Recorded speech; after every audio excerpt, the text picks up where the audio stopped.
Hello and welcome to Shelf Centered. Thanks again for stopping by. I really appreciate it. And let's just kind of talk about this. I do tags now. You know, it's kind of my thing. I do book tags, and here's another one. I was tagged by Ursi, and I will have her channel linked below. This is the 10 random books book tag. I'm really excited for it because it's kind of fun. I believe it was Nico that originally kind of posted this tag, and it's just to kind of give other books in your bookcase a bit of a bit of a highlight. Not every book gets highlighted. But you bought them for a reason, right? Or have them for a reason, or whatever. You haven't gotten rid of them for a reason, if anything. So I thought I would do the same, and essentially my method. There was a little bit of method to my madness, but what I did was I only did it just based on the shelves that I have out, because I wasn't gonna go look through the 4 or 5 boxes in my attic of books that are still awaiting a placement here. And so I just kind of stuck with the shelves that were available and the ones that needed some love, I think. Anyway, I took, and I didn't count every single one of my books, but I did try to be as random as possible. But I did count one full row, one full shelf at 27 books. I had 18 shelves to cover. That had us at 486 books in just my main 3 major book cases. So clearly these ones didn't make the list. But anyway, so I literally have the list you can see right here of what I drew from. I did actually have to then count once it came to actually grabbing the books. So here we go. This is the 10 random books tag, and what we have to do, the whole point of this is to be able to talk about each book for a minute. We're 2 minutes in, and let's see if I can actually do this. All right, the first one's kind of a random one, and this is the 9th Avatar, for anyone who's keeping track of my time here. It is a self-published book. I remember being really excited to get this because look how cool this cover is. I really thought it was really cool, and it was a good book too. I enjoyed it. It had some of the flaws you'll see in a debut self-published work, but other than that, it was a really cool concept, really well done, and what a cool. I had to have this book. Look how cool that is. So it was really well done with making me want to read it. This is also just someone I met through, I think it was my SFF World days, Todd Newton there. So the 9th Avatar is coming. The 9th Avatar. So I don't even know if I said that, but I thoroughly enjoyed it. So there we go. There's number 1. That was number 238 on my shelf. I kind of have a random system anyway, so it didn't really matter where things were going to come. But even in here, they look at the chapters. Got some cool, headings. Again, so good work there. All right. Number 2 here we have Jackal of Gnar. I guess I might as well take the other one out of order because we're using random.com. Really, it's so random that it literally got 2 books right next to each other, which are 2 books in the series. So, Jackal of Gnar, John Marco, one of my favorite authors, that he was shelved quite a bit a number of years ago, and he's got this one. He's got the Inhumans trilogy with the Bronze Knight as well. I really, really like John Marco's style. A pretty gray area. The Jackal of Gnar, what's his name? I thought I was going to... Prince Rikius. Just a cool concept. Good map.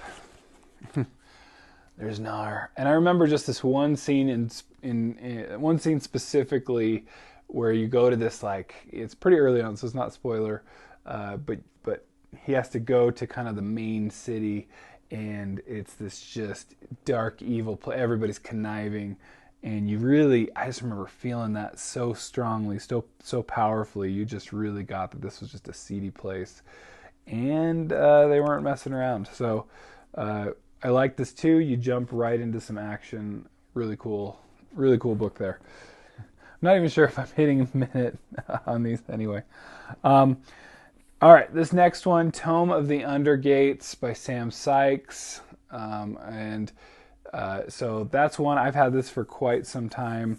I heard this one, the reason I picked it up was it was described as some of the complaints people had was like, it's like 90% a battle scene. And I was like, that sounds like exactly something I would want to read. So I definitely picked it up. I have yet to read it because that's what I do, and have not actually read it, but it's one of those, I think maybe lately too, it's been one of those too where Sam Sykes got himself in a little bit of trouble there, and that's putting it lightly. So just have a hard time. I need to figure out where. I haven't honestly done my research enough that I need to do to just kind of figure out what I want to do with this, and we'll leave it at that. All right, this next one I believe I for some reason featured it in a different video. Battle. This is one where I keep collecting these books in Michelle West's series. It's like High Houses or something. The House War. I have a couple of these now. My girls love this book for some reason. They have just like attached themselves to this. I think it's the long flowing locks. I don't know. But all my girls are just like, I will find this book throughout the house at any given moment. They love it. It's so funny to me. It's just, they'll just pick it up, grab this. They love it. And may have to do with some of their favorite colors are purple and pink, so that could be part of it. But this is one of those, it's a series I've been meaning to read for way too long, and I need to get to it already, especially because I know Michelle West has had some publisher problems of late, and I think she deserves some support, because this is one of those, I haven't actually read it, but read her work, but I've heard so many good things. That's why I own so many books, because I go, hey, I'm gonna like it, I know it. And that's not always the case, but this is one I believe in. All right, let's see. We are on book 5, I believe. This is, again, when you own so many Wheel of Time books, you're bound to find one of them in a random pick of 10. Wheel of Time, Towers of Midnight. This is actually, it's my least favorite of the Brandon Sanderson books, but it's still good. I was, my thoughts on it were like, even Brandon Sanderson got a little bogged down here, and I still loved it. I still could not believe how well Sanderson continued this series. I don't know how you do it. I don't know how it's even possible, but I still was just going, I am reading Rand. How am I reading Rand? I'm reading Perrin. This is definitely Perrin. I cannot believe I'm reading Perrin. Matt mostly was there. But anyway, again, and you're going, when there's like, my biggest problem was he didn't do Matt perfectly. You did an insane, like literally a job that I the whole time I'm going, how is this even possible? But anyway, still good, still better than the slog, still forward progression and some really good stuff with Matt. So anyway, gotta love it. All right, number 6, we've got A Game of Thrones. This is I had to rebuy it because my other copy, I lent it out. I have, this is like my 3rd or something book that I've bought of literally Game of Thrones, because I keep lending them out and they don't find their way back, which is okay. I'm okay with that. I can buy another one. There's plenty out there, especially at used bookstores now that everybody's had them. But I can never get myself to do, I think I've talked about, I only have one movie or TV, related cover that I like, and it's my Lord of the Rings books that actually look good because that movie, those movies are so amazing. But this is one, I like this one. I actually, the one that I first had is like the gold one. What does it have on it? Does it have I think it has a crown or something. I forget. I may have to look that up. It has like the little sticker right here that says $3.99. You better believe that's what I bought it for. But I was very excited. But I remember my friend who recommended this series to me. I think the biggest thing that sold me on it was he was like, "I am so jealous that you get to read this for the first time." And I was like, "Wow, that's high praise," and it did not disappoint. Number 7, And Another Thing. This is one of those that my daughter described quite nicely in her video. I'll try to link it below if I remember. This is, I love the Hitchhiker's Guide. I love all that. I'm a little, this is one of those that I got because it was a used book, and you can tell by how yellow those pages are. But it's one of those, I'll give it a shot. Owen Colfer is, I liked Artemis Fowl. I read one of them. He did a good job with that, and I know he's known for doing some good stuff. I just hesitate, when someone starts writing in another author's world, especially something like The Hitchhiker's Guide. I guess we'll see, and, any recommendations to read. I still need to finish the actual trilogy of 5. Is that what it is? Something like that.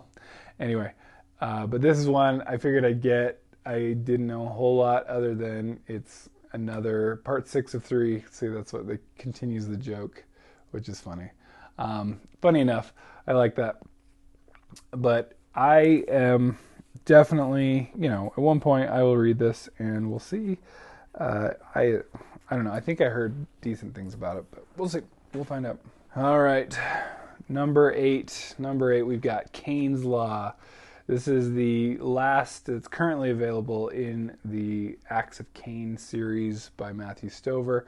I keep talking about Heroes Die. That's what this is. This is in that series.